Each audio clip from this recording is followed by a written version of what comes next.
Okay, Jeff, let's try that Yankee Doodle again, okay?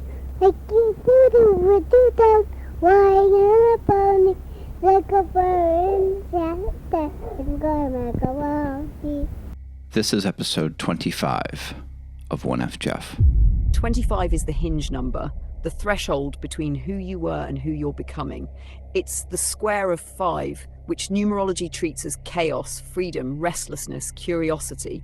Squaring something means stabilizing it, turning motion into structure. So 25 is freedom formalized, the moment where the chaos of youth crystallizes into something coherent. Hello, friends, Romans, countrymen. I appreciate you lending me your ears over these past 25 episodes, or however many you've listened to at this point. 25 episodes feels like a milestone of sorts, and I'm one who appreciates marking milestones in one way or another. So I'm marking this one by turning the tables, in a manner of speaking. Chris Casey is my guest host for this episode, who you might remember from episode 2 and as the big winner of the email contest, and who is also a dear friend. And the guest for this episode is me. Jeff Taylor is a Columbus-based filmmaker and podcaster who spent a lot of years drifting between projects, places, and phases of himself. He edits for a living, travels when he can, and tries, sometimes clumsily, to turn whatever he's going through into something honest. 1F Jeff is basically his attempt to make sense of the mess. Connection, grief, curiosity, the ways people change and don't. He's in a transition phase, sorting out what comes next, without pretending he has it figured out. I imagine I met myself when I woke up confused in my mother's womb. I've known myself pretty consistently since then, at some points more than others. Lately pretty well, though, I think. And recording this episode helped me know myself better, so hopefully it will do the same for you. And if you do have any follow-up questions after listening, feel free to send them to 1fjeffpod@gmail.com. The traditional gift for a 25th anniversary is silver, but I'd rather have you subscribe to my Patreon page, which is much less expensive. For as little as $5 a month, you can get access to all the bonus content, including some personal photos I'll be adding to enhance your experience of this episode. No nudes, I promised. Patreon.com/1FJeff. And if you're already a subscriber, you should feel as good about yourself as I do about you. And I feel great about you. Patreon.com/1FJeff. I would normally say something here philosophical about the nature of this episode or the nature of my life at this moment, but this entire episode is basically me talking, so let's just get right to it. Thank you for listening. Thank you for being here. Here's me talking to Chris Casey about me.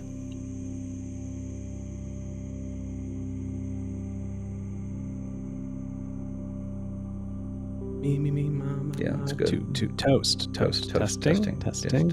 Sibilance? Okay, just host needs to Sorry. get it going here. I didn't mean to interrupt you. Please, Yeah. thank you. Ladies and gentlemen, welcome to 1F Jeff. I'm 1C Chris, and I am so thrilled to be here to welcome a person that you have come to love, appreciate, and maybe even give a little money to. Get that Patreon. Good job.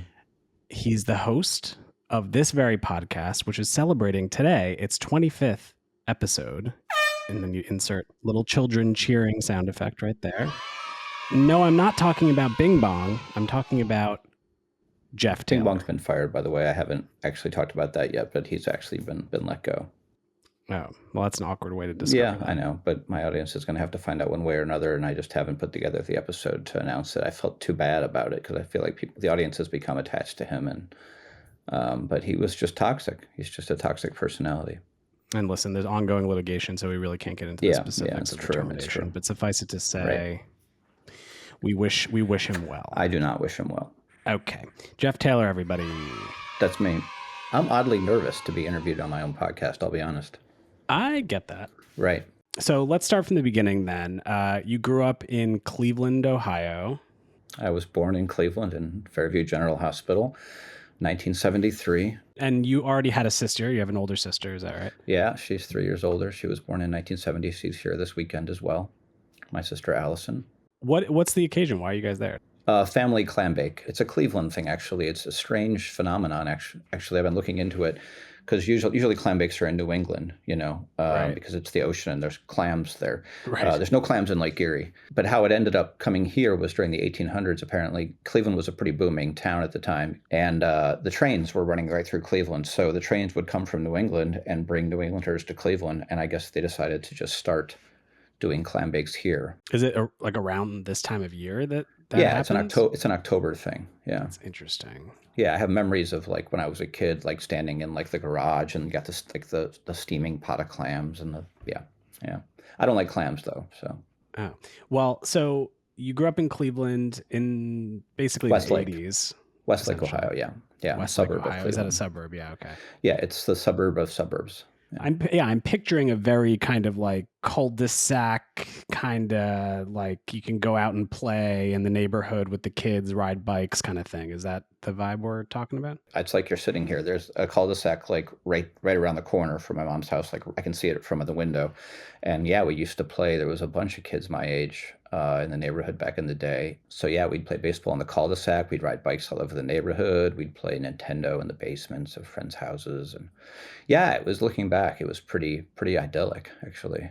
What was your kind of personality identity in your group of friends in that like elementary school time period? I mean, it's difficult to say because a lot of my earlier like elementary school memories are pretty hazy. Like I think that I became very socially awkward. Maybe I was always socially awkward, but I think I definitely became very socially awkward in like fifth or sixth grade. Sure. And then middle school, I was very much awkward. And then I started to lose the awkwardness as I got a little bit older, like later in high school. But still in college, I struggled socially. I just had trouble understanding social dynamics. Was there like a moment or a year or a general time when you first started to have more self-conscious thoughts? Like thinking about how you were being perceived or, things like that, as opposed to just when you're a little kid, I feel like you're just like out there, you're doing it, Yeah, I would say middle school is when the kids start to make fun of you for the way you look. So probably about then, yeah. Yeah. I mean, because I was super skinny and like just an uber nerd. And I was in like, children's theater productions and I'd be in the paper dressed up in like fairy tale characters, which didn't do a lot for your popularity in middle school. So yeah, I didn't really have much of a social life outside of my theater friends in middle school, which I did have. The theater really was a savior in my life. That's the big, if we were ever to talk about like a big moment in my life, it was discovering theater and discovering that community that was people that were kind of like me, that were weird and kind of outcasts and, that kind of thing, and artistic. And yeah, it changed my life. What were your parents like? My dad is where I get pretty much all of my artistic and funny and dry humor side, I think. And even this ability, like the podcasting ability, he would have been great on a podcast. But, also, not around a lot. At work a lot. He'd work late, whatever it was. And also was very kind of hard on me. And I don't think really understood me in... I think he wanted me to be a sports person. He wanted a son who was good at athletic and all that. And I don't think the theater thing, like he embraced it eventually, I think, but I do think that was a thing that was like, it might have been hard for him to see his son dress up in fairy tale costumes and makeup and so forth and so on. What made him, in your view, kind of value more traditional masculine stuff, or was that just like a society thing? I think it was more of a society thing. I honestly think that my dad was probably kind of an awkward kind of nerdy guy in, elementary school, middle school or whatever as well. That'd be my guess, but I don't entirely know because we never actually talked about it, which, I wish we had, but me and my father never really saw eye to eye that well, Yeah, that would make sense in a certain way, because I think sometimes when people have kids, it starts to trigger their unresolved childhood trauma that they have, they kind of just turned away from, because they see it reflected through the eyes of their kids, and that can be something that you can either kind of rise to the occasion of, or can cause you to be a little more resistant, avoidant? Yeah. And his father died quite young as well. So I don't think he had much of a father figure, to be honest. So I don't know that he necessarily knew how to be a father in a sense, because he had no role model in that way, Mm-hmm. you know? Yeah. Not to psychoanalyze my father, but I do think that that's a big part of it, because his father died. I forget how old he was, but he was young. So I am closer to my mom than I ever was with my father, of course, because she was around a lot more and she was the nurturer. That's what I was going to ask. Were your parents, did either of them or both have that nurturing quality? Were there a lot of Yeah. hugs? Were there a lot of Yeah, I physical mean, affection? my mom was affectionate. My father's hugs were always the kind that you pat on the back because you're Right. uncomfortable. So yeah, there's definitely that, and that's something that I've always been trying to kind of outgrow it or correct it. It's also a Midwestern thing in the sense that we don't talk about our problems. It's all very surfacey. Yeah, I feel like you've done a decent job of, if not resisting the calcification of your sensitivity. You've always been a pretty sensitive person, but watching Oh, yeah. back to your films and stuff, I feel like you've actually become more sensitive in the last like 15 years since I've known you than you were when you were younger. Does that feel right? Yeah, that's probably true. Or maybe just like more in tune. I've always been incredibly sensitive. Like I've always kind Right. of been, but it's always just manifested in different ways. And I think that I think I've learned to kind of own and embrace it, as opposed to not really knowing what to do with this raw nerve. And become like a little more skillful in like regulating. Yeah, to a degree, it's still a struggle, but I mean, putting it into my art, putting it into this podcast, really, I mean, these things have helped me immensely, because I mean, I think artists by nature are generally just incredibly sensitive people to the nuances of emotion and just the world in general. And I think that's what, in a way, makes me a good filmmaker, was because of my emotional sensitivity. Do you remember when you saw any kind of art and started to get the idea that that's something you'd want to pursue? My sister was a Indian princess. I don't know if you had those when you were a kid. No. It was like the female version of the Cub Scouts, basically. And my mom was like the den leader or whatever they called it. So I had to go with them because I was like, home for the summer or whatever. So wherever they had to go, whatever the outings was, I had to go with them. And so one of the outings was to this Beck Center theater. That was the children's theater that I ended up getting involved with. The show was Punch and Judy. And I just remember being wrapped by this thing. I was like, and I kept begging my parents afterwards to let me go to the school, because I just saw something in it. I was like, this is something that I'm into. And it took a while because the theater was a drive, it was like a 20-minute drive from the house and after school and all that, and it cost money and all that. But eventually they relented, and I'm forever grateful. That was third grade, I think, or second grade, wow, yeah. something like that. Yeah. They had these classes every Saturday. It was great. It was super fun. And then they would have plays 2 or 3 times a year. And that was my social group. It was like, the first woman I dated was from Beck Center, and had my first kiss at the Beck Center. Yeah. Do you have a favorite production from your younger years of? Oh dear. I would say the one has to be The Princess and the Magic Pea, I think, was one of my very last shows. It might have been my last one. And I remember I was sitting in the auditorium watching the auditions. We were waiting to audition for the thing. And they were auditioning the part of the witch. There's a witch and none of the women, or the girls at the time, could do like a good laugh. And the director kept going like, no, like this. And so from the back of the auditorium, I was just like, ah, and she's like, yes. And so she had me audition and then cast me. And so I played this like weird kind of cross-dressing. I mean, I don't think it was implicitly cross-dressing, but I was cross-dressing this like over-the-top witch costume. And yeah, lots of makeup and lipstick and long fingernails and all that. It was pretty cool.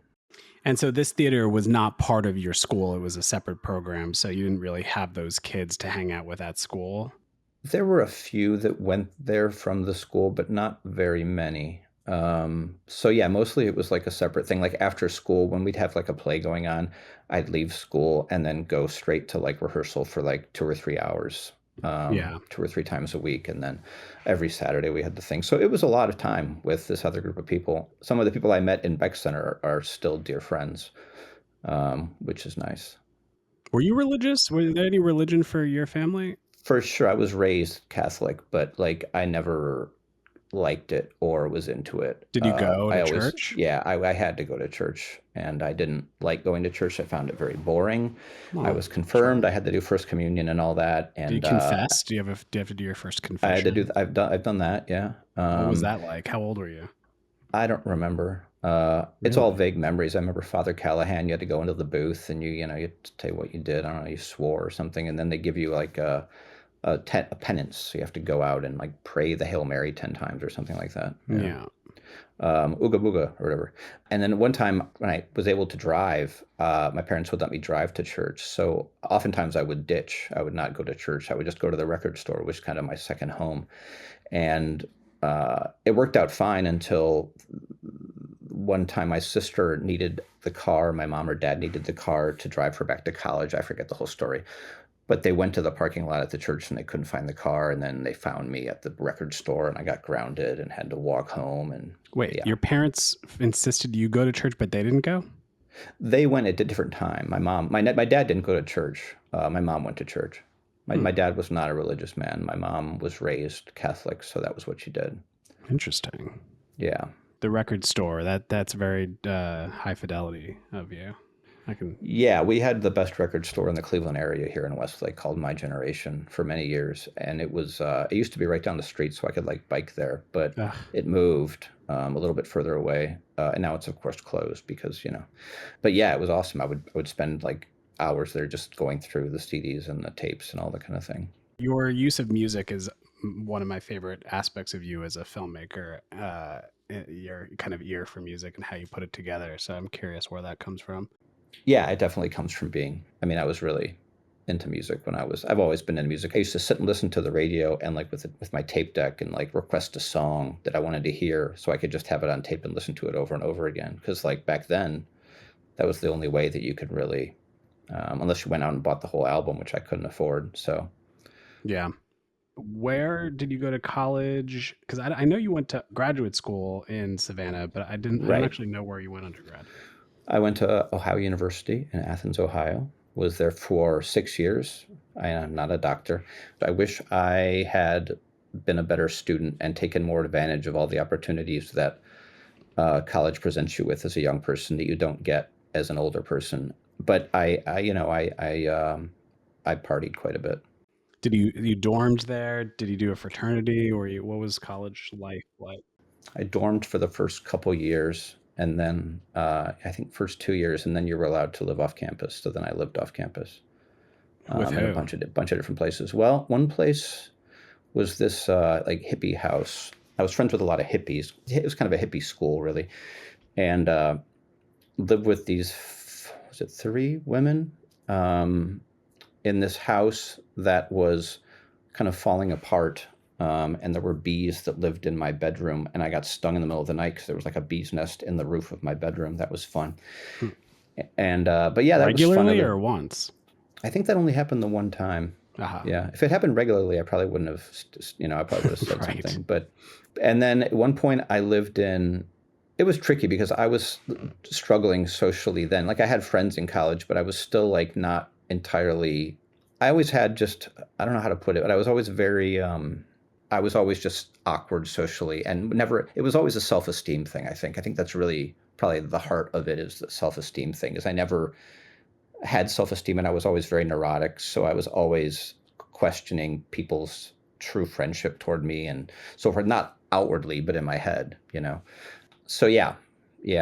I forget what the question was, but that was the answer that I gave you. Was there like an undergrad girlfriend for this period? I had a girlfriend in college, Darissa Phipps. That was towards I think my 5th year. Yeah, I met Darissa. We were both ushering at a Rusted Root concert, and Cool. And yeah, she was a very cool chick, and yeah, we dated for I don't know 6, 7, 8 months. I forget the whole story. So college, anything remarkable about your undergrad time that it was formative for you? You didn't start thinking about filmmaking at this point yet, I assume. No, no, not really. Were you like an English major? What was your, yeah, English lit major, and that was just right. because you could do anything with an English degree, is what they said back then. Because I have always been a dabbler, and I didn't want to pick any particular field. I thought I'd get stuck in that, so I just thought I'll just go general. But yeah, other college things, no. I mean, I got arrested one time for underage drinking. That was the most exciting thing that happened. Were charges pressed? I had to go to court, but I don't think, I mean, yeah, I had to pay a fine or something and go to like, actually, no, there were two occasions. One time they caught us with like a keg in our dorm room, and we all got in trouble. And I had to go talk to like the head of the dorm, whatever that person's name was. And he gave me this ridiculous talk, and he was like, "Now, why do you drink?" And I was like, "Well, because it's fun. It's like a social lubricant." And he's like, "You know what nobody ever says to me? Because they're thirsty." And he said it as if it was some profound like statement. And it's like, well, no, of course they don't say it because they're thirsty, because people are That's the drinking stupidest thing alcohol I've because they're ever trying to get heard. drunk, you idiot. That's very Never forget dumb. that. I was like, it's so stupid. Was that supposed to make you like sad for humanity that people are drinking when they're not thirsty? I don't know what the point of that was. Huh. But it didn't really do anything to affect my behavior. So Did you drink before college, or was no, that a no, college thing? I didn't really. You were a good kid in No. high school. Yeah, I was a good kid in high school. I Yeah, mean, theater. I hung out with some like burnouts a little bit because I was just kind of like the person who kind of floated between in high school, could float between groups a little bit. But I was I was a very good boy in high school, if only because I wasn't invited to the cool parties, possibly. That was probably my situation as well, in retrospect. Right. Any encounters with mind-altering substances of any sort in high school or college? College for sure. That's where I got introduced to marijuana and your psychedelics. Any profound, life-changing discoveries on either of those? I mean, back then it was mostly like, let's take some mushrooms and have fun. But like, I think one of the first times I took them, it was with the group of people who lived in my like dorm hallway. We all took mushrooms and went up to, there was a place in Athens called Bong Hill. There was this hill you'd have to, outside of campus, you have to climb up it, and you can see the whole campus from up there. It was amazing. And we all went up there, and we were the only ones up there. And it was like, we ended up getting into almost like, we were like, at one point we all had our arms around each other and we're doing like a tribal dance. it was something else. It was, and these were like, some of these were jocks and, yada, yada, yada. So yeah, that was a pretty profound experience, just in the sense that, I was like, wow, you take these mushrooms and suddenly like, you're connecting with people in a way that you've never really connected with them or ever thought you would connect with them before. And in this like college period, did you have any visions for what you wanted to do with your life at any point? Yeah, no, I had no idea what I wanted to do with my life. That was probably why, I mean, at least part of the reason why I didn't want to leave college, right? Because I was like, I have no idea what I want to do with my life. And so even when I left college, I moved to London on this work abroad program, and lived there for about, I think, 6, 7, 8 months, working in a Airbnb, or not Airbnb, just a B&B. Oh, that's cool. That was called the George Hotel, and was run by this Turkish woman named Biner Perek, who is still an Instagram friend, strangely enough, but she was a difficult woman. Difficult. You Yeah. lived in the B&B? Yeah. I lived and worked behind the desk at the B&B. I had a little room in the basement, and Wow. yeah, I lived there. It was like a whole family. It was kind of cool actually, because there were like some of the servers and stuff. They were all women, and they were all from different countries, Poland and France. I think there was one from France, and so that was a super interesting part of that experience. Was like, because some of them were super cool, and yeah, and we would hang out sometimes, and yeah, it was like a little family at times. It was kind of an interesting experience. That is interesting. Was there any memories from that time that stick out? Any stories from then? I mean, one time before I got the job, because there was a good several weeks before I actually landed a job, so I was kind of broke. And at one point, I was just wandering around central London by the main train station there. I forget the name of it, but I ended up hanging out with these homeless people, smoking hash, and we were having a good time. And then like this truck comes, and the truck, it gives the homeless people free food. And they're like, dude, do you want some food? I'm like, what do you mean? How much? I don't know. And they're like, it's free. They give it. I didn't take any food because I wasn't homeless, but I was struck by that because I was like, I've never heard of that happening in America, like a government-sponsored food delivery to homeless people. They sent you out to London without a job in this program? Yeah, I don't remember the whole logistics of the thing. I mean, you would go and get an orientation in London, and then they would give you leads and so forth, and on and on and on. And where do you stay, though, when you're just... Yeah, I was staying in hostels for Okay. the few weeks. Yeah. That's cool. Yeah. All right, so you partied with some homeless people. Is this the trip where you got arrested in the bookstore, too? It is. I was hesitant to bring that up, but yeah, that's where I got arrested because I was broke and I needed something to read, and that's the God's honest truth. And yeah, I stole a copy of The Fountainhead, which is an idiotic thing because it's a very thick book, and I was skinnier than I am now, and like I shoved it down my pants, and it's clear, like it's idiot. I mean, what was I thinking? And I walked out of the store, and this security guard comes out, and he's like, "Come back into the store," blah, blah, blah. And we were joking around in the back because he was just thought it was charming that I was actually going to read the book, because usually it was like drug addicts who would come in and steal books and then sell them for drugs. And so we were joking around. He was talking about how he had gotten in a lot of trouble, and that's how he got this job, because he had been a thief or whatever.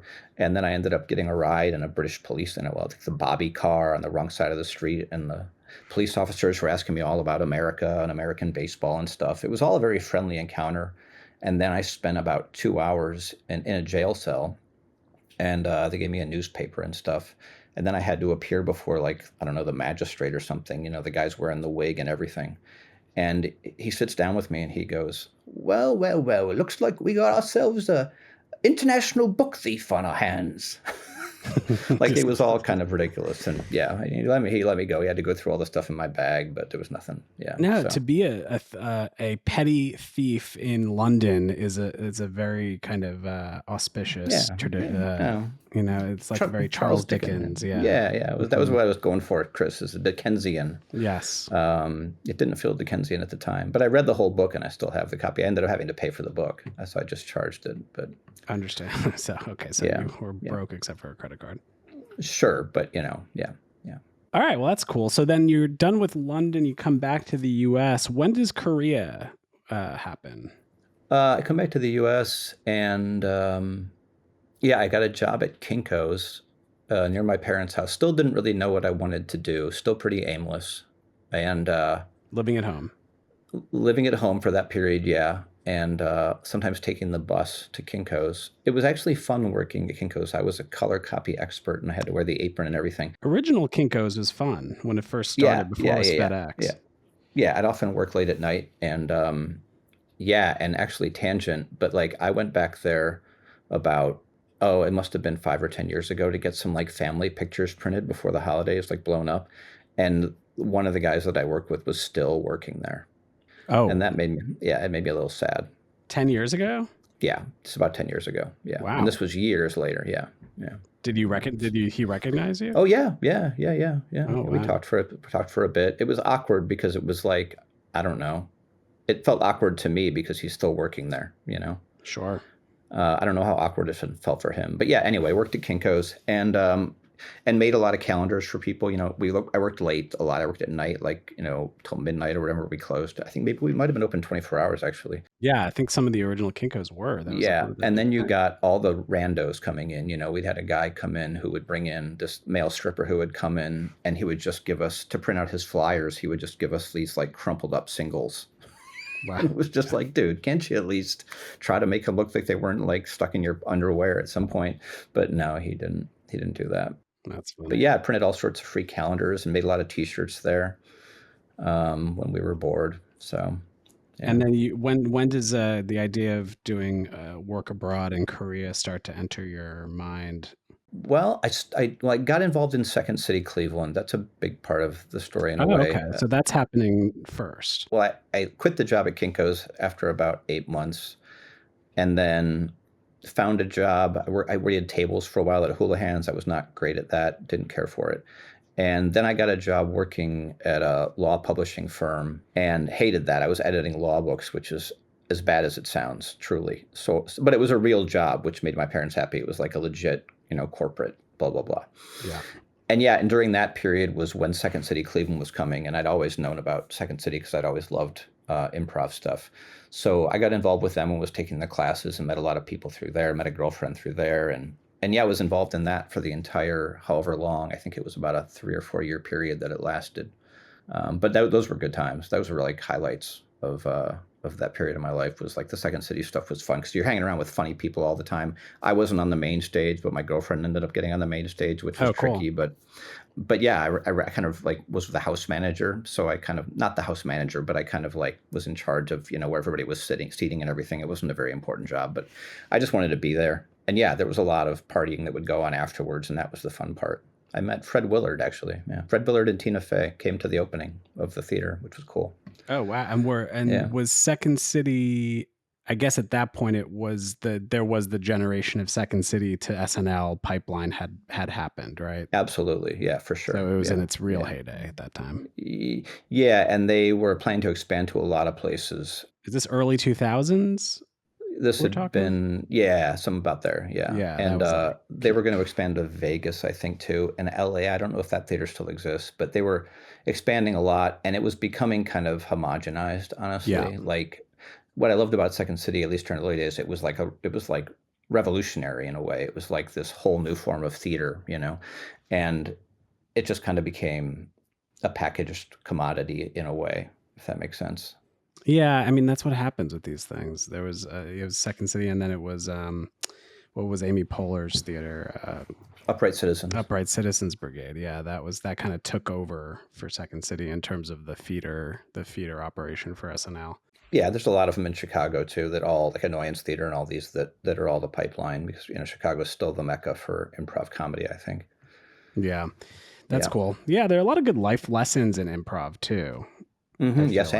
Yes, and agreement. Follow your always feet. Agree. Play to the top of your intelligence. Yeah. Make your partner look better than you. Yeah. Yeah, I was really into Second City. I was really into that. And for a while, I think when that was happening, I think that I thought maybe I'd have a future in this. But then the auditions came and went, and I kind of bombed the audition. And then the theater was managed kind of into the ground, and it closed after about 2 years, which was sad, but it was a wonderful time. I mean, the amount of money they must have been losing because the bartenders would just like be pouring us drinks all night for free. And it was just kind of like you're just hemorrhaging money. But it was super fun, super, super fun period of time. And then I saw that closing. So I dated one girl from there, and then I dated another woman named Becky, who I'm still friends with, and was dating her towards the end. And she was moving to Israel to go. She was born again Christian at the time, and she was moving to Israel to go into get her master's in religious studies. And we were dating for like 8 months at the time, and I was like, well, what am I going to do next? Second City's closing. I need to get my life moving. I need to have some forward momentum of some sort. And my sister had lived and worked and taught in Taiwan for a couple of years, and she traveled all over the world for a period of time when she was in her 20s. And so I knew that this could be a thing you could do. I think that is a big part of it was just that my sister showed me you could do it. So yeah, I started looking into teaching in Asia, and Korea was the one that I ended up going with. So yeah, when Becky moved to Israel, I think maybe a month later, I moved to Korea in the end of 2003, maybe. And what was that like? South Korea. It's culture shock because I was living in Incheon, which is like a big city comparatively to most cities in the U.S. It's a giant city. It's on the port there, but it's a very homogenous country. So you are often getting stared at or being, hello. I think it's an experience everybody should have at some point in their life as being the other by themselves in a country that I rarely would see white people anywhere, Except there was one bar in Incheon called the Duck Duck, and you'd go in there and suddenly it was the expat bar. So it was people from all over the world that weren't, Korean. It was kind of wild. Huh. I was in Incheon at that job, which was like a year contract with the school. And it was, Mr. Cho was the guy's name. Very strange man. And I didn't have any teaching experience. And it was really like, here's a book, go teach. And it was, the schedule was like insane. Like I was teaching all the time, and I was teaching so many different ages. I would teach like 5-year-olds and 6-year-olds, and then I teach like teenagers and then like adults too. And I had no idea what the fuck I was doing. So it was very, very stressful. And frankly, you get put up in an apartment at least back then, I don't know if they still do this, but they would put you up in an apartment for the year that you're teaching there. And the apartment was kind of a piece of crap too. And then after about, I think it was 2 or 3 months, I realized that I have to get out of this job. Oh, no. Why? Because I was just not happy. I had no support. I was the only English speaker, really. Mr. Cho spoke English okay. I think one of the other teachers spoke it okay, but really there was not even a lot of English spoken. So it was very isolating in that way as well.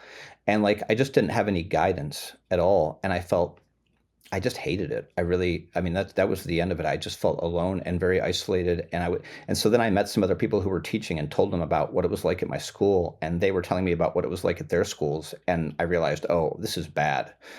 This is not what it's supposed to be like, like they were talking about how much guidance they'd been given and how much, And so I made a very difficult decision to like flee. So What do you mean flee? I lived in the apartment that they kept me in. So I basically packed up all my stuff. I actually found another teacher to take over for me because I was trying to be, as good about this as I could, given the situation.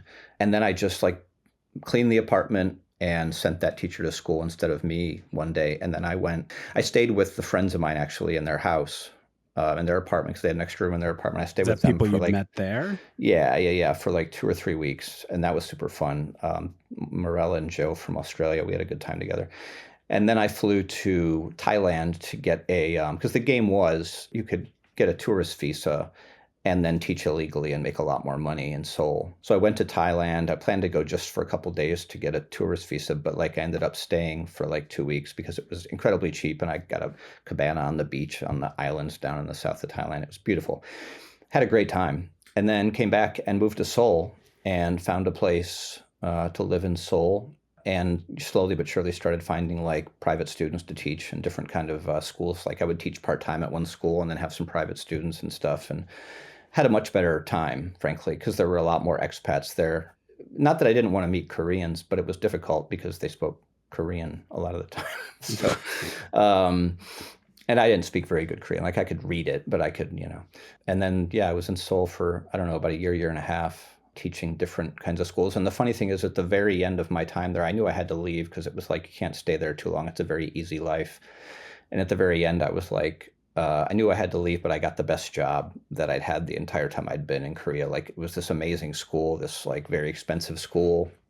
And they had a very locked down curriculum. And I was teaching like Hemingway to high school kids, and they were like loving me as a teacher. I was like using my comedy and being funny, and they got the jokes. And then their parents would come in and praise me. It was just Wow. and they paid me a ton of money. And it just sucked that it was towards the end because, that was it was good to leave on that note, at least, though. What was the one where it was your birthday? Oh, yeah. When I was at that first school, because I moved to Korea, I think it was October of that year, whatever it was, right when I turned 30, right? So I was 29 when I moved there, and I turned 30 in December of that year, on December 4th is my birthday. And the school had this very strange birthday party for me where I sat at a table, at a long, folding table in front of a classroom. And they pulled out all this food, like big piles of like sweets and fruits and everything, this giant spread, and put a sign up that says happy birthday in English and all this, and then had every single class get their picture with me, and everything. And then I'm thinking, oh, we're going to get to have a feast here. And then they just put the food away and gave us each like one choco pie. I was like, all right, well, every culture is different. It's like cultural differences. I don't know, It was a strange one. It was a weird way to turn 30. I'll say that. Yeah. Any love interests in your time in Korea?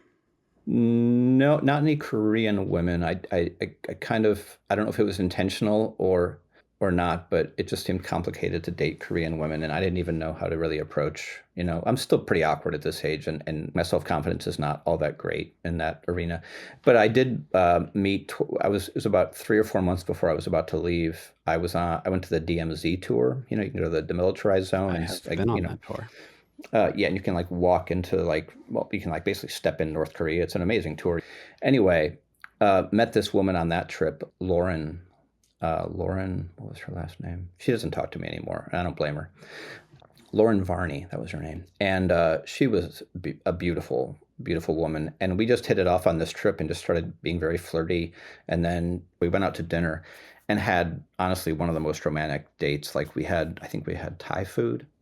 And then we went to this like bar to have drinks, and like the bar was like shutting down, but we were like dancing in the bar because they were playing like Ella Fitzgerald or something. So we're like dancing in the bar as it's closing down, and there's some guys looking at his watch, And yeah, really, it was a very quick kind of infatuation kind of thing. She was just visiting Korea because she was teaching in Japan, and she went back to Japan. But then I was like, well, I'll come see you, in Japan after I'm done with my time here. I'll come to Japan first and stay with you for a couple of weeks and then go home. So yeah, we kept in touch, and then I did go see her in Gifu, Japan, and that was really fun. Gifu was in the middle of nowhere, so it was an interesting experience. There was an earthquake while I was there. That was exciting. Yeah, but it was pretty cool. We went to Kyoto and a couple other cities, and yeah. Why don't you blame her for never talking to you again? Well, so then when I was in Korea, that's when I started getting the film bug. I was always into films, I think, because I remember seeing Woody Allen's Annie Hall and being blown away by the fact that you could make like a cinematically beautiful comedy, because comedy to me at that point had been like these, poorly made, whatever. But then in Korea, I had like an old PowerShot camera that probably shot, 480p or something, could shoot limited video, but it shot video and I was totally into it. So I would shoot video all the time. And then I got Premiere Pro. I think I pirated it actually, and just kind of taught myself how to edit, made this montage of my videos that I'd shot in Korea. Yeah, just playing with, being able to do speed ramps and, speeding things up, slowing things down, reversing things, and editing to music. It was all really exciting to me. And so I thought, well, what am I going to do when I get out of here? I got to have a plan when I leave Korea. So I was really I had gone to see Becky in Israel and started getting very much into Israel, like Middle Eastern politics at the time. I was reading books about it. So I thought I was like debating between going into Middle Eastern studies or going into film. And fortunately, I went into film because, good Lord, I couldn't imagine going into Middle Eastern studies. Like, that doesn't fit my personality at all. I started to look into film schools, and I didn't have a lot of like work, but I did have some like stuff that I'd edited together to show that I had some sense of chops, One of them was this weird video we blew up a watermelon with a quarter stick of dynamite on 4th of July. And I just remixed it into like a very bizarre, like, backwards and forwards, slow motion, all this kind of craziness. It's called Oh My God, It Makes You. I'll put a link in the show notes for that one. So yeah, but then got into the Savannah College of Art and Design, which is one of the most expensive art schools in the country. So that was great. But, I wasn't thinking about, like, I was thinking, oh, I'll be able to make money if I go into film school. You can make a ton of money, you can pay that off easy. And then, yeah, so I moved back to Cleveland for that summer, and then started going to SCAD to get my MA in film in that fall. Yeah. Is this the answer to the question, why didn't the girl from Japan want to talk to you anymore? Good point. So, me and Lauren were going to try to keep the relationship going, but she was still in Japan. And then I got to film school, and this woman, the younger, beautiful woman, was very much into me to a degree that was like, whoa, and she was there, and she was also a film person. So like we had very much a connection. And I broke up with Lauren. And then after I broke up with Lauren, this woman who was at one point very interested in me started to not be interested in me, because aren't people fickle? Yeah. Yeah. What year is this? 2005-ish, 2006, something like that. Yeah. Okay. So this is not the girl who's in your film Sweet. No, that's Johanna Hickey. Yeah. Yeah. We went on a couple dates, but we never actually dated. So she was just an actress. That wasn't. Yeah. Because it seemed so. We can I'll get into this in a more formal way, maybe. But I assume this film Sweet, which is kind of it's like a pastiche, sort of somewhat experimental relationship video. That was a school project, I assume. Yeah, that just happened. I had this idea we wanted to do. Me and my friend Ryan Dickey, who I went to school with, who who shot adults. Great director, DP. Great producer. DP. Yeah, great guy. Has shot everything that I've made, I think, actually. Yeah, he has. Yeah, so we were going to I had this idea. There was a lighthouse in the bay there in Savannah, the Tybee Island Bay. I forget what the name of it is. But there was this old lighthouse that was not being used, and it was the coolest looking thing, and it was surrounded by water. And I had this idea to do this, like Johanna was going to be in it, that one as well. And it was just this relationship drama that takes place in the confined space of a lighthouse. I don't remember the details. I feel like I've heard iterations of this idea. Yeah, no, I've been stewing on this idea for like 30 years or 20 years now. But and you did write something. I think. Yeah, no, I've got stuff written. I've presented it in the yeah. I never finished the feature. I still don't know how to finish it, but at some point, maybe when I'm 70 or 60, or maybe next year. So we ended up buying a dinghy. Like I bought a dinghy, like a little boat at like a sporting goods store, and we drove the dinghy out to this with no life jackets and just like rowed out to the lighthouse to do a location scout. And it was dangerous. Like you get out there, and we were starting to get tossed around. We were dumb. But we got on the lighthouse and, had this, I still have a great video of that, of our location scout out there. But then I tried to get permits from the parks department or something. And they were like, well, you weren't even supposed to be on that lighthouse.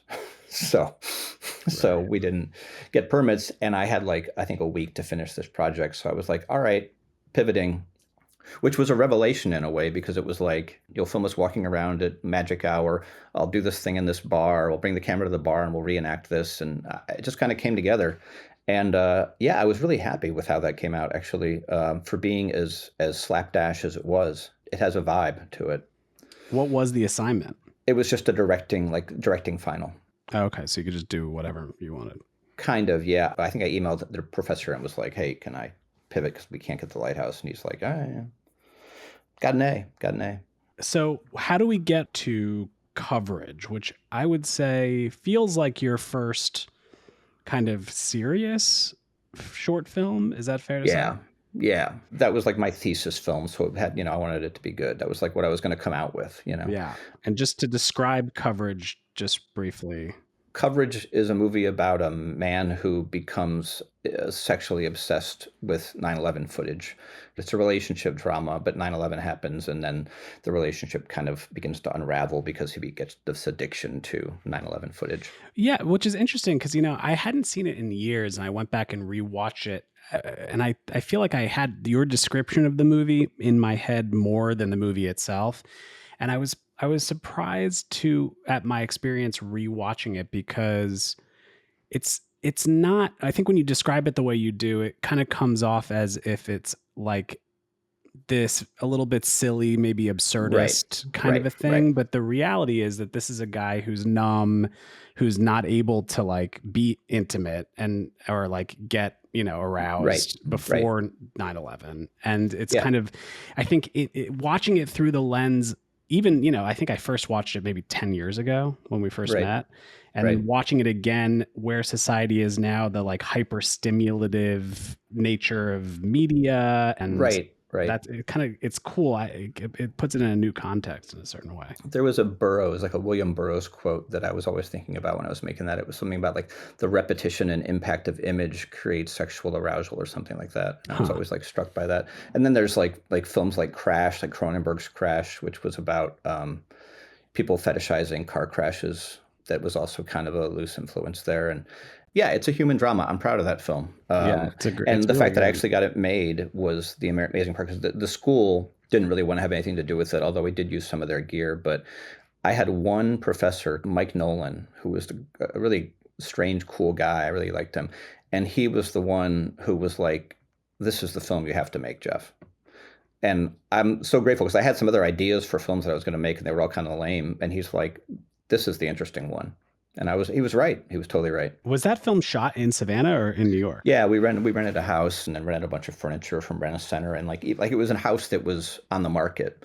So the guy who rented it to us said we could paint it and stuff. And this giant old mansion.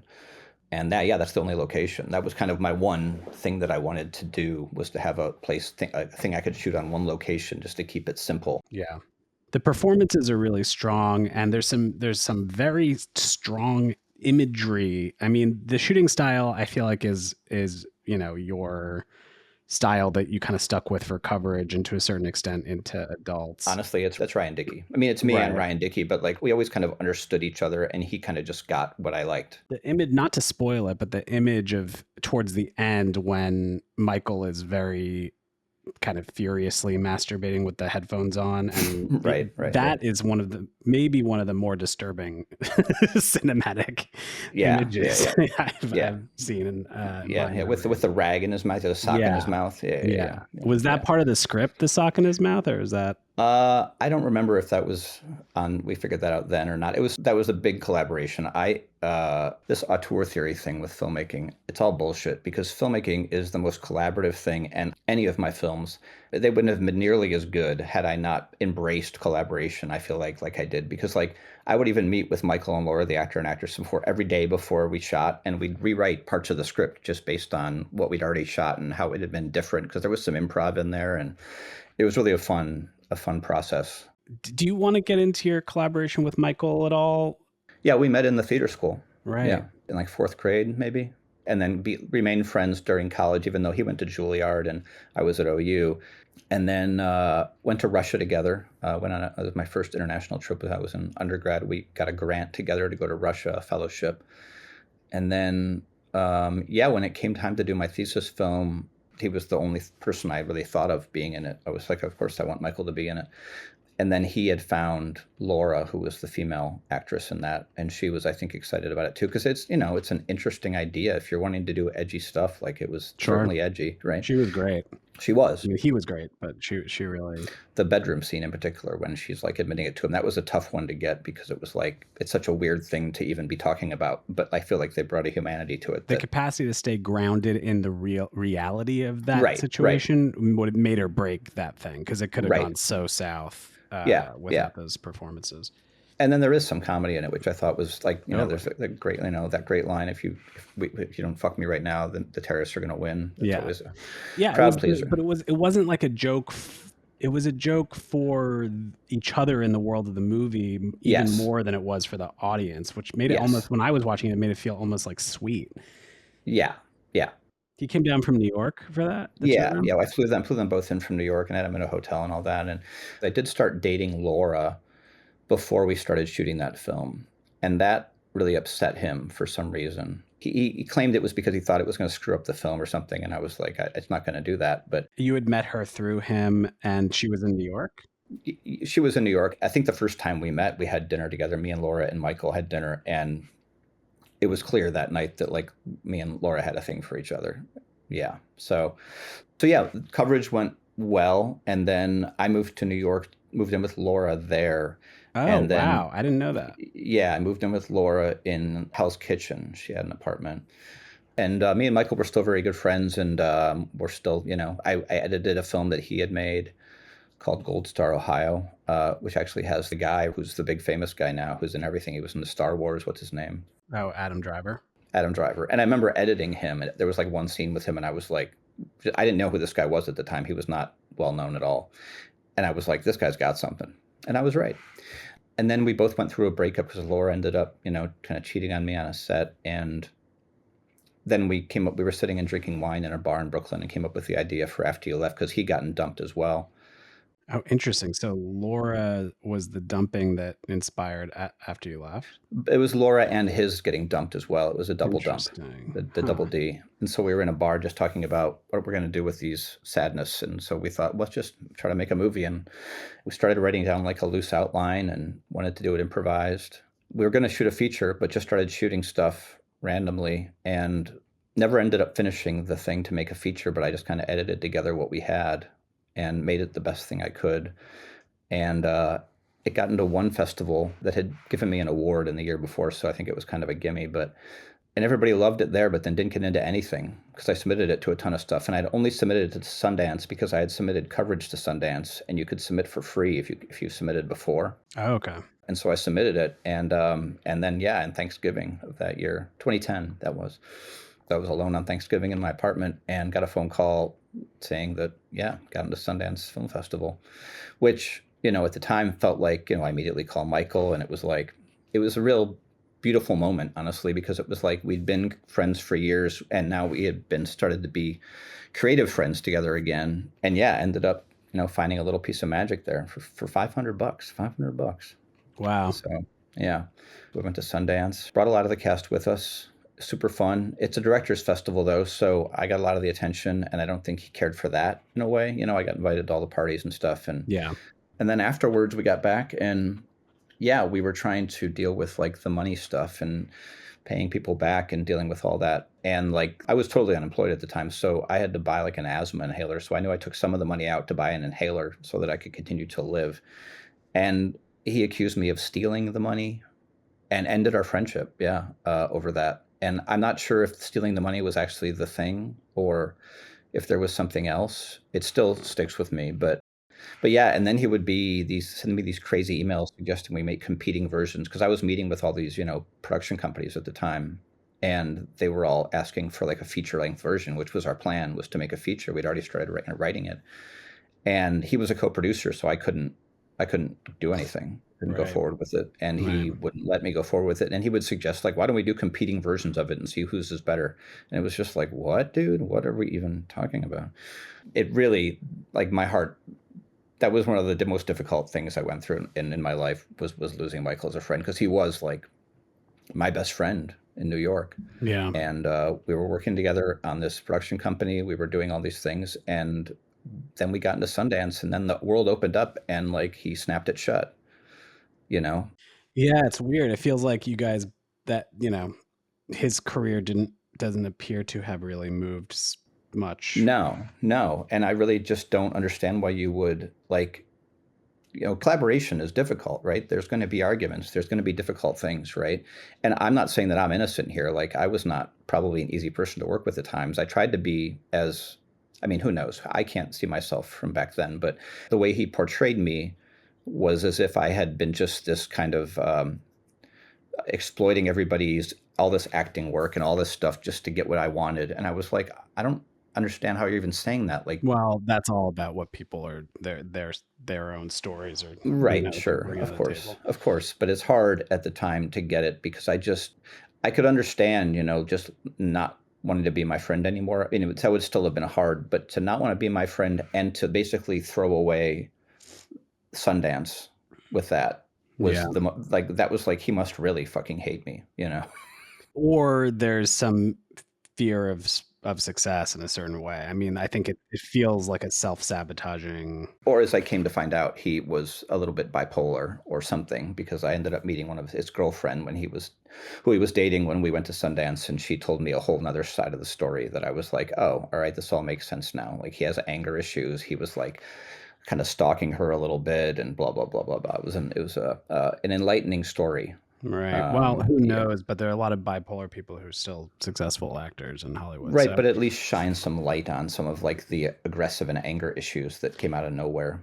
he's got the goods. I mean, he's great to watch. He is, yeah. He makes interesting choices in a very subtle way, which I appreciated. I also seeing we've gotten into such a, this isn't like, I'm not making trying not to make a political statement here, but just culturally we've moved into a place where, rightly so, I'd say in a lot of ways, non-white male stories are being centered more and more, especially in like the short film and like artistic filmmaking world. Yeah.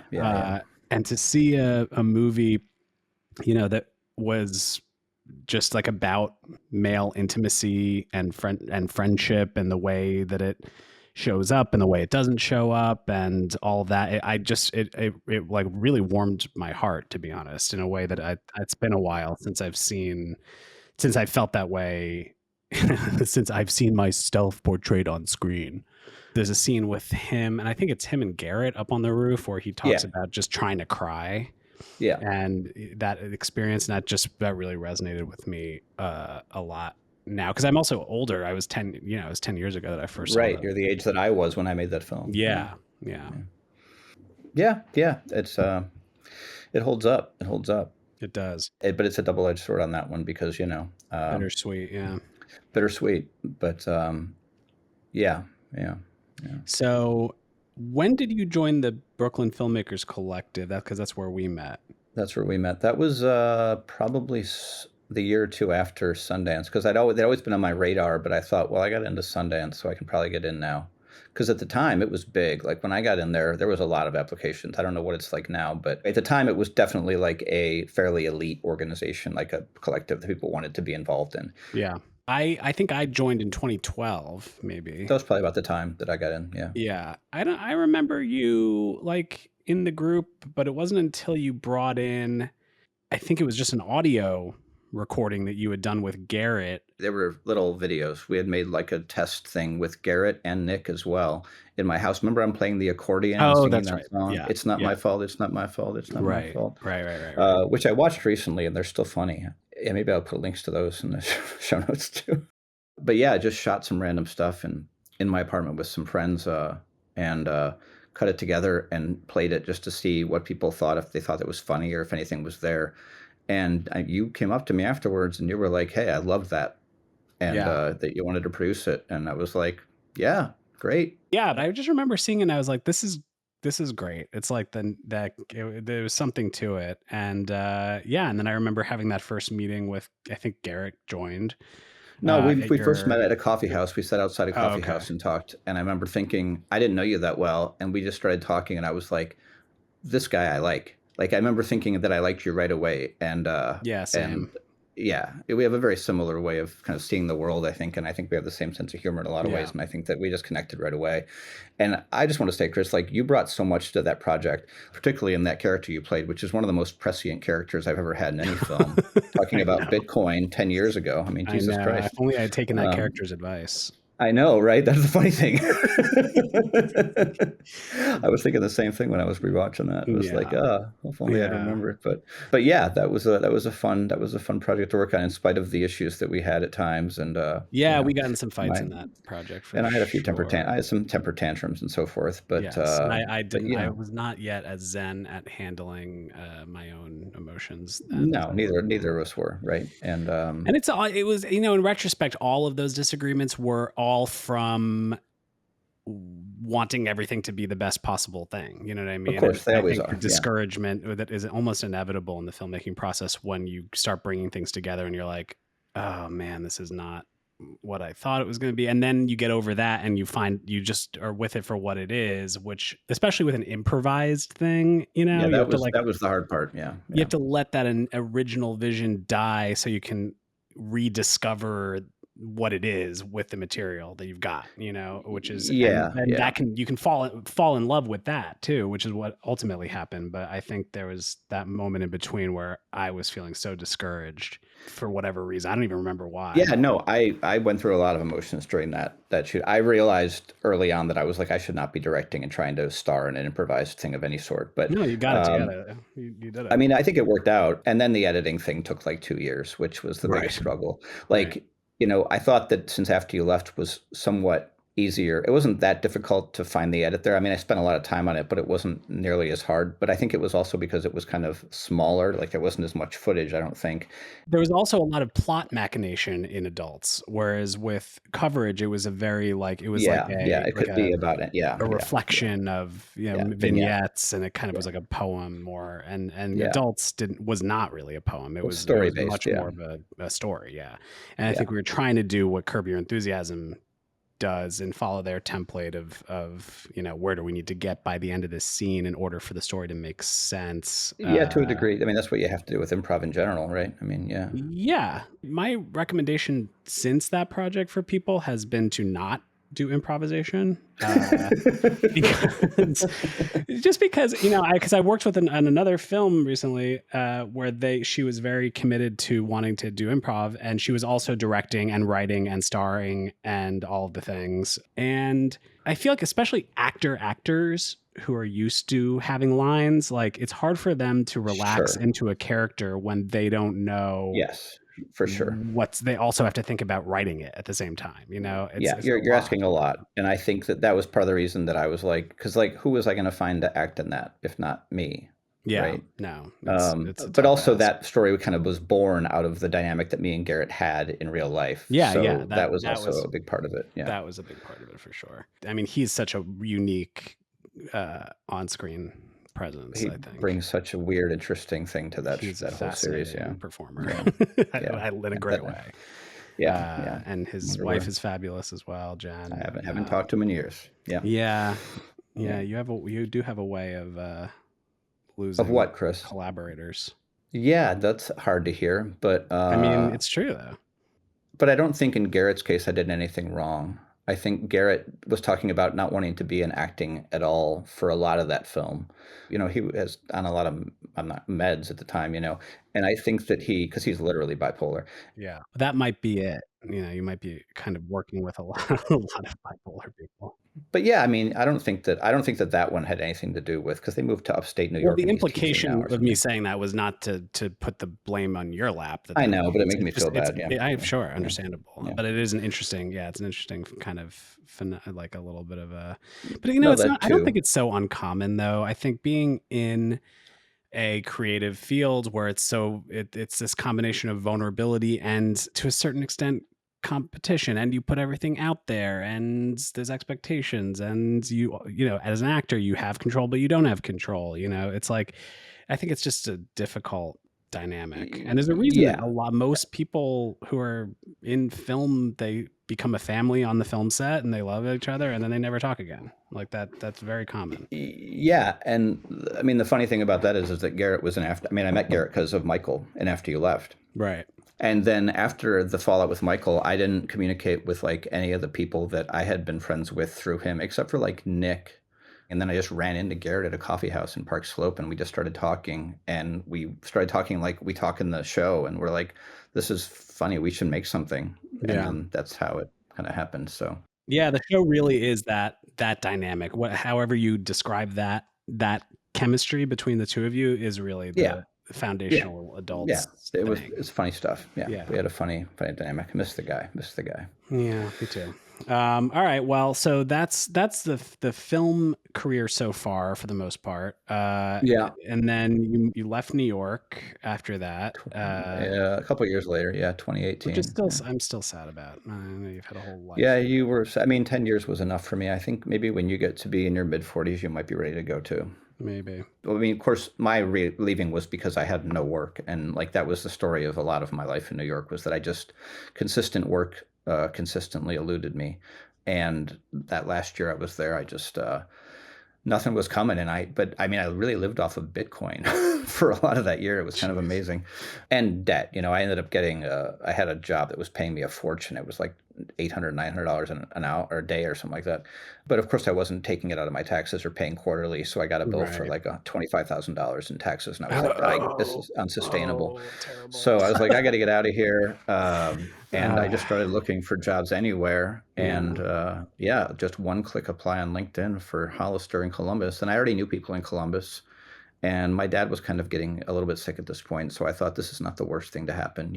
I have cousins here. I've got some friends, and so you were at Hollister basically until the pandemic, more or less, right? Yeah, about a year, a little more than a year and a half. Did you get laid off there? Or did you leave the job? I got laid off. Yeah. Yeah. It was Zoom. It was a Zoom call. Yeah. Right. Classic. I was very excited about the job at first, because they kind of been like, during the interviews, they've been like, "We love these wacky creative things," and I was like, "This is great. They like the weird stuff." But then, of course, once you get into a corporate structure, I still kind of kept my weird vibe kind of a thing, but it was still selling clothes for teenagers, which wasn't, entirely fulfilling. Although some people seem to really enjoy it. I'd be in these, department meetings, whenever, and they announce how many jeans were sold, and there were people standing next to me who would be like, "Woo!" And I'd look at them and I'd be like, "What's happened to you?"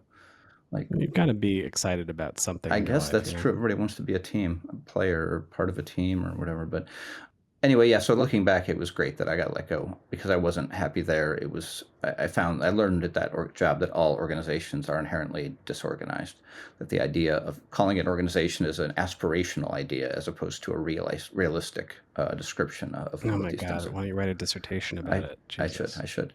And yeah, they laid me off via Zoom, and I think it was June of that 2020. And I was panicking, because I had picked up and moved my entire life from New York to Columbus for this job that I'd had for about a little more than a year and a half, and now here I was living in Columbus without a job, which is what I was doing in New York a lot of the time. So yeah, it really triggered me, and I started to panic and thought, well, I don't know what I'm going to do.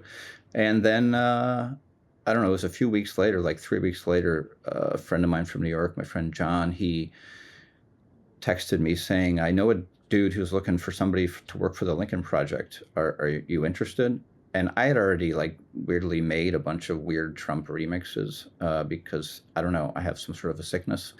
But I'd already done that, so I already had work to show. And next thing I knew, I was working for the Lincoln Project for what was supposed to be just 3 months that turned into 4.5 years. And you kind of did their rapid response funny video Yeah, stuff. that was mostly. So people actually have probably seen a lot of your work without knowing that Regeneron is they've the seen one it. most people have probably seen. Can put it in the show notes as well.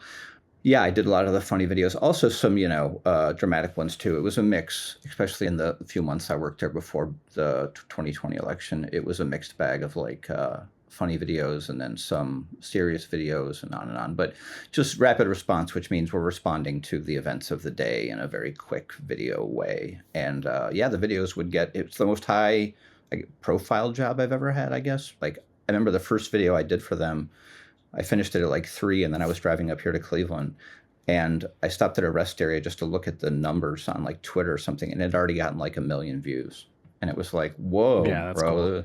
cool. Some of the videos I got like 6-7 million views. It's just hard to even comprehend. And they would get on MSNBC and CNN. It was really exciting to be a part of that at the time. Did you think that you were having a positive impact at at the time? And did you always how did you thinking for about sure. that role At the change? beginning, I mean, in 2020, Lincoln Project was it was a big deal then. People were all talking about them. Their videos were everywhere. And it felt like, I was part of that I was helping, right? That these videos people were seeing them and being like, oh, Trump is a liar. Maybe we shouldn't vote for him. So that was the exciting time. I was in the local paper because I worked at the Lincoln Project here. There was a 60 Minutes profile. I wasn't in that. And then there was a New Yorker. I mean, it was a big deal at the time. So that was exciting. And I did feel like at the time I was not as jaded yet. And then after the election, some things came to light, which I won't go into in detail. You can do the research yourself, that made me start to wonder, oh, maybe this isn't as, I don't know what the word is, straight and narrow or something as I thought, or something, or maybe my vision of what it was had began to shift and see the cracks or whatever. I was only supposed to work there for 3 months, but I just kept getting checks, so I just kept working there. And then at one point in the 2021, March or April, they sent me a contract and had given me like a tremendous raise, and it was like a full-time contract. And I was like, oh, well, this is great. I can push my suspicions or questions about the organization to the side because I'm going to be making a lot of money now. So and then that went on for another 4 years I was there. So did your feeling about producing content, because I was in a somewhat similar boat in terms of I'm at a big media company, I think I can really make a difference. And then Right. At a certain point, it occurred to me that I was basically just making videos for people that agreed with me. And I don't know Right. if it really helped or just entrenched people more Right. in their way of Right. thinking. What was your kind of journey with, because I know you are somewhat disillusioned by Somewhat is the an political understatement. Yeah. machine. I mean, it was a 4-year period, and that 4 years after Biden won were a bit tumultuous and tumultuous. Anyway, and then when Trump won again, I really did start to wonder if what we'd done was actually helping or hurting, because I feel like at first it felt like the Lincoln Project was doing the thing that the Republicans had done. They played dirty, we played dirty. We'll make and that was fun, but now looking back, it's like we kind of helped create the cesspool of political discourse as it exists in 2025.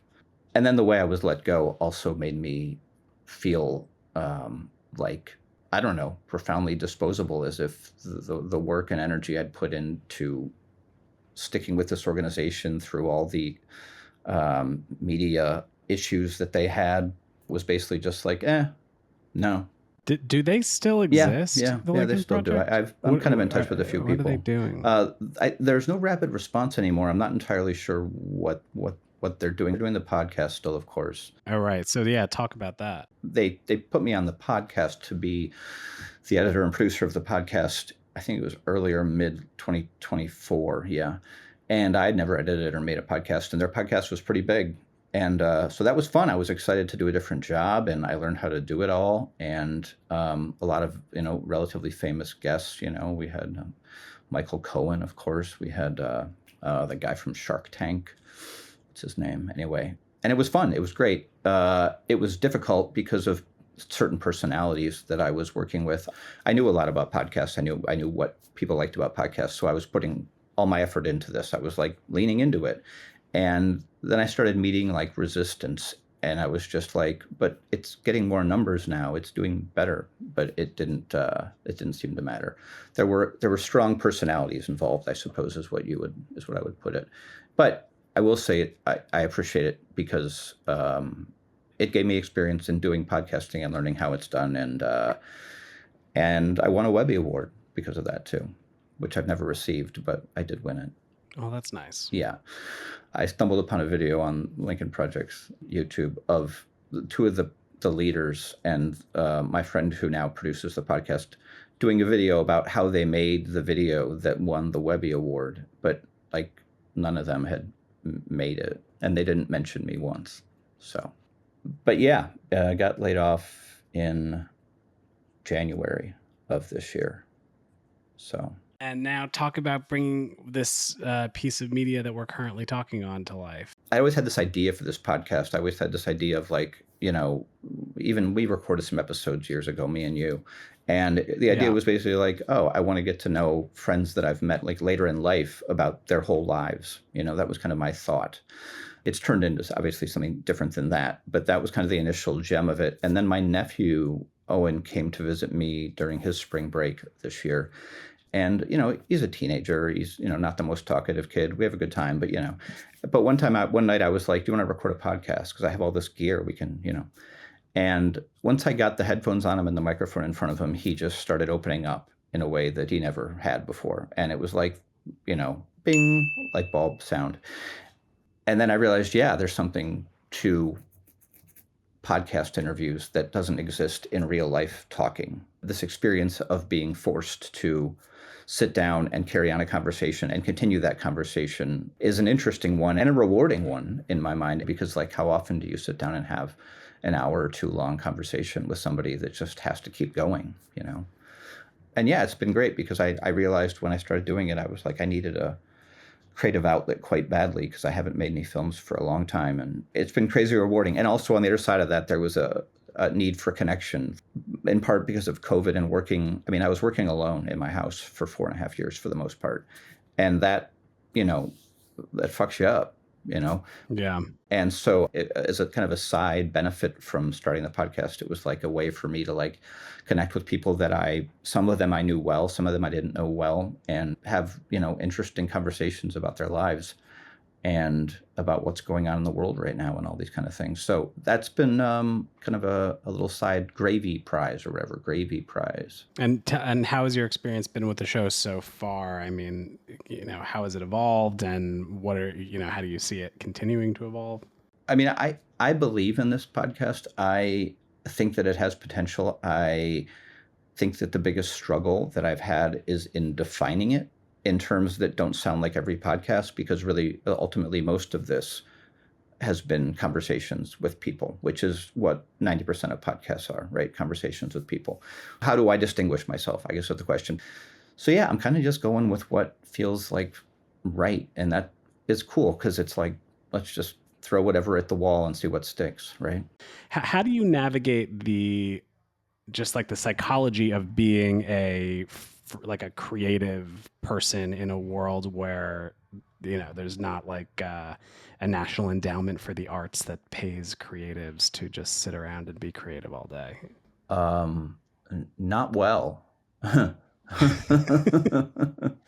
was a somewhat rhetorical question I knew the answer to. Yeah, not well. I mean, the media landscape now is overwhelming, and it feels like, I think you told me this years ago or something. I don't know. Somebody had this metaphor of like just a river of content floating by, and it feels somewhat futile to even throw things in that river, to continue the metaphor. But, I realized in adults that because Adults was, a fun shoot, but also a difficult shoot for me. And it didn't do nearly as well as we were expecting or hoping it would do. And I think I went into that project with a lot of expectations about how well it would do, because I really did think it was good and had a lot of potential. But I realized in the aftermath of that I needed to be doing this for the joy of the work itself, right? Whatever came out of it would be gravy, should be gravy, right? So in the sense of this podcast, I have been enjoying doing it. Like, I don't want to make it seem like I'm doing the podcast to make myself feel better, but like just this creative process, this learning how to talk to people and get to know people and learning about people has really been rewarding in ways that I didn't expect when going into this, And the amount of people who have reached out just out of the blue to just tell me that they like it, friends that I haven't talked to in a long time, telling me they listened to the whole thing on their road trip, whatever the road trip episode. It's very touching and very my mom loves it. I think that she's gotten to know me better just because she listens to me talk about things that I never talk about with her in person, So yeah, it's been a multi-tiered positive thing for me. And I just like to be able to make a partial living from doing this, And I think I can. I think there's potential here, as I said. I just don't know. But then again, maybe I'm just deluding myself. I don't know, because there's so many podcasts out there, and I'm like, what makes me special? I don't fucking know. Well, I think you have to delude yourself to get anywhere in this world anyway. Sure. So for people who are out there listening who are, aspiring either in the creative field and they have been faced with this kind of dark night of the soul, either being laid off or a project not going as well as they thought or whatever, what is your advice to them to kind of persevere, if that is your advice? Give up. No.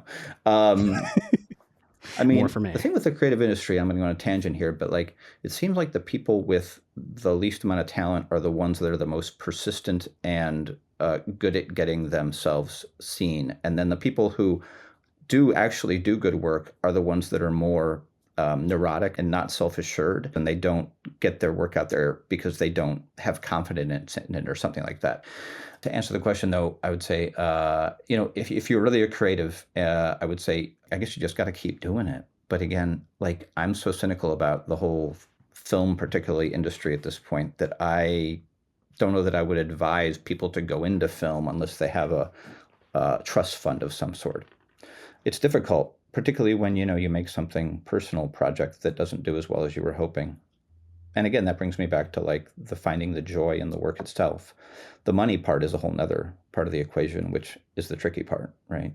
Because you need to make money, you need to live, and our country doesn't help artists. So I don't know. Advice giving may not be your strong suit. No, probably not. I don't know. I mean, That's very discouraging. I don't know. Maybe I'll cut that out. I mean, I wouldn't cut it out. It's honest, but it's just hearing that dark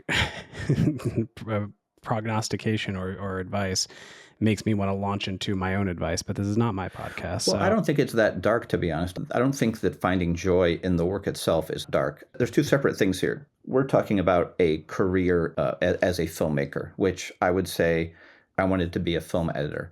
That's a very, very difficult field to get into. Or maybe it isn't. Maybe I just didn't go down the right path. I don't know. But what I ended up editing most of in New York was a lot of branded content, promos, things like that, because those are the things that, pay the bills. And you can find joy in that, but it's not. Realize that might be the job that you end up getting, is editing content that you don't really care about because you need a paycheck, right? Yeah. Look, I mean, I think it's good to hear dark advice, because if someone perseveres in spite of having heard how horrible and dark it is, then they're probably meant to do it. Yeah, for sure.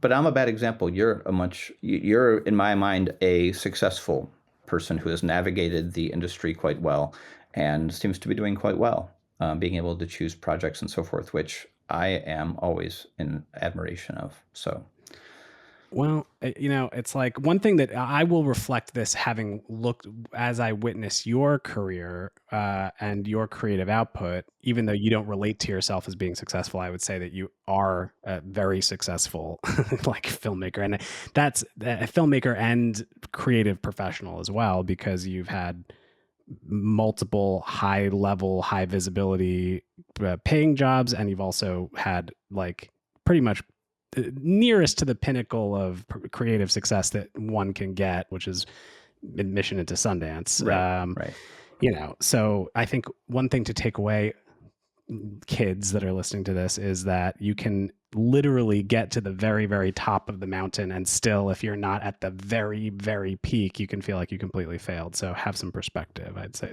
Well, that's hard, piece of but it's also advice. the bar keeps going up in everything. I mean, I But it think never that's doesn't. yeah. Like there's never, if you could have 4 shows on TV right now and you'd still be depressed about it. Or you can have It's $10 billion and you want $20 billion, right? Yeah, it's not. There's no end to it. But I think that's more of like trying to fill the hole in your soul with success or with something that, and you need to actually find in yourself. But that's a more esoteric idea that I don't know. Go down that road. I think that would be good advice. Yeah, and also it's hard to see the label when you're inside the jar. Fill the soul hole. Fill the soul hole. That's not. I don't think that's going to catch on. I think that was actually a porn movie that was on. Soul hole. Soul Yeah. Hole, yeah. Parts 1 through 5. That was like a 70s. Yeah, the third one was really good. What brings you the most joy in this world at the present time? You'd think that I would have thought of an answer for this question because I ask it all the time. And it's a hard one. I would say on the small level, making my mom laugh brings me joy.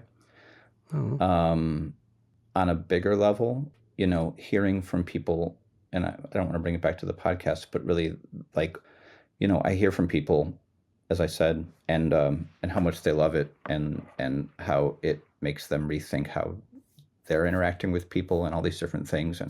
And that really brings me joy, just getting like, it's, people giving me praise, but not just praise, it's praise that's combined with like a connection, because I could just have made a movie, right? And a movie about, let's say, dogs that go to outer space, right? Just for example, I don't know why, but that's just what I thought of.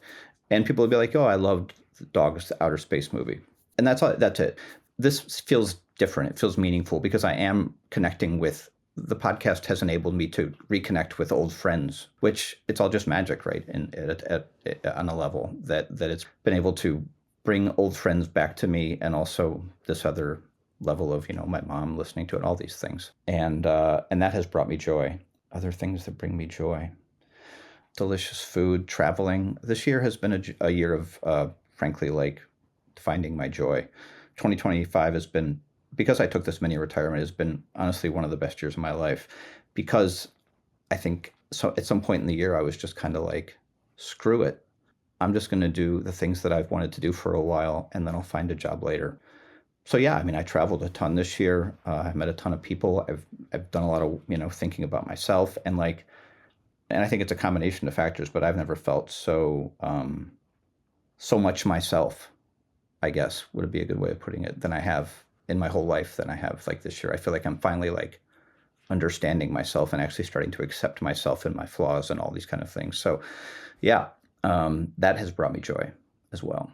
Yeah, I think it's great to, take the mini vacation, the mini retirements along the way, and maybe not everyone has that luxury, but I think a lot more people have the luxury than think they do. Absolutely. Like, I think a lot of people get stuck in this mindset that like, if you get off the merry-go-round, you're never going to be able to get back on. And it's just not the case. And like, life is too fucking short, man. Right. Yeah. I met so many people on my road trip who were like, oh, I wish I could do that. And some of them certainly couldn't, but some of them I'm thinking like, you could do this. You could, but yeah, it takes a lot of trust, but it's also like, we're all just going to be dead at the end of the day anyway. Absolutely. So you only well. live once, as the kids say. Yeah. So let's end this episode the way that you end all of your episodes, which most is of them. The question. Most of them, not all of them. Most of them. Yeah. Okay. Well, I haven't done it in every single one, but I'd say 90%. Jeff, I'd like to end this episode with the question that you almost always ask at the end of your interview episodes, and that is, what do you think happens when we die? I don't know, but I will say, as a result of me asking that question in so many episodes, that has opened up my mind to worlds of possibilities that I never really considered. And the interesting part is that everybody has a different answer to this question. Like, there's no two people who are just like this. Everybody's got a different version of something.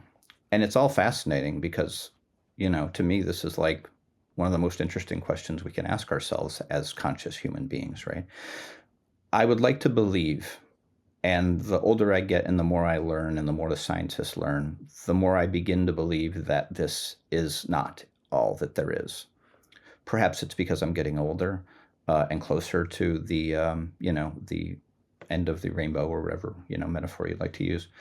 Or perhaps it's just because I've done more work, done, psychedelics more often, and done, these things that do show you a glimpse of the possibility that there's more going on than we are aware of, which of course there is, but in a, I guess, metaphysical sense, in the sense that consciousness may continue, in the sense of, maybe we are reincarnated. Who knows? Who knows?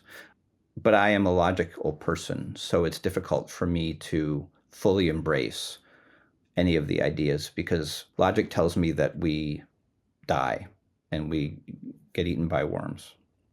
My heart tells me that that can't possibly be it. I remember when we were burying my father's ashes a couple of years ago, I remember thinking, they burned his ashes, and that energy that they burned, that went somewhere, right?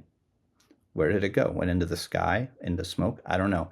It went somewhere because energy is a constant, right? So it just became part of this constant ball of energy that exists, right? And I thought his energy is just going somewhere else. It was just his energy turning into another form. And maybe it had happened at the moment of death. Maybe it didn't happen when they burned him. Who knows? But that made me think, there's a lot of things that make me think. Knowing you and your journey on this path has also opened my mind to a lot of other possibilities. And it's all very interesting. And it's much more interesting to think about things like that than it is just to think that we just are died and get buried.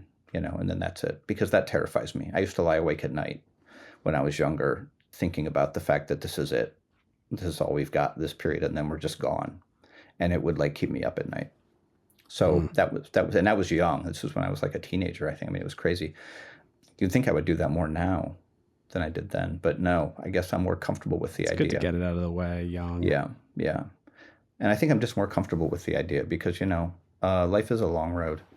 And I don't know, I think there'll be a certain point where I'll be like, all right, this whatever human form that I've been in, this meat sack, if you will, I'm a little tired of it. Let's see what's next. I hope that that's where I am at the end. Jeff Taylor, filmmaker, podcast host, iconoclast, and my good friend. Thank you for being on the podcast. Christopher Casey, I love you dearly, and I am very appreciative that you were willing to interview me for this and that you, did some research and put some time into preparing for it because I don't know. I don't know a lot of people that would do that. So it was fun to revisit your oeuvre. Right. This is what the podcast has always been about. It's like, now you know me better than you did before we recorded this, right? True. All right. Well, there you have it. There you have it. I think there's many places I can sign off on that one. I can end the episode. So there's over and over and over. Or maybe I'll just let this drag out through the thing. This awkward post-episode banter just roll on and roll on.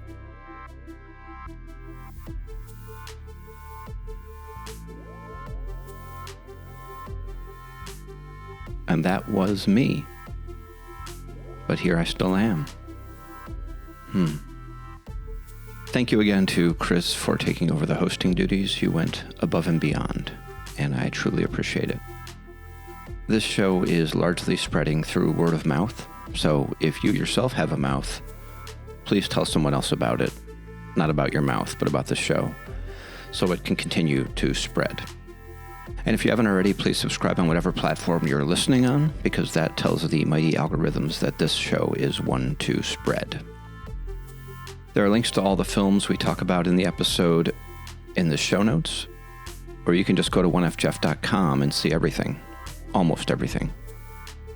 And as I said, I will post some visual aids to supplement this episode on the Patreon page at patreon.com/onefjeff. So if you'd like to see those, sign up. Better than silver. I express gratitude a lot on this show. Perhaps too much, although I'm not sure there's such a thing as too much gratitude, particularly if it's sincere. But I am sincerely grateful to you for giving me however much of your time and attention you've given over these past 25 episodes. It really means a lot to me, and I hope you'll continue to tune in for the next 25.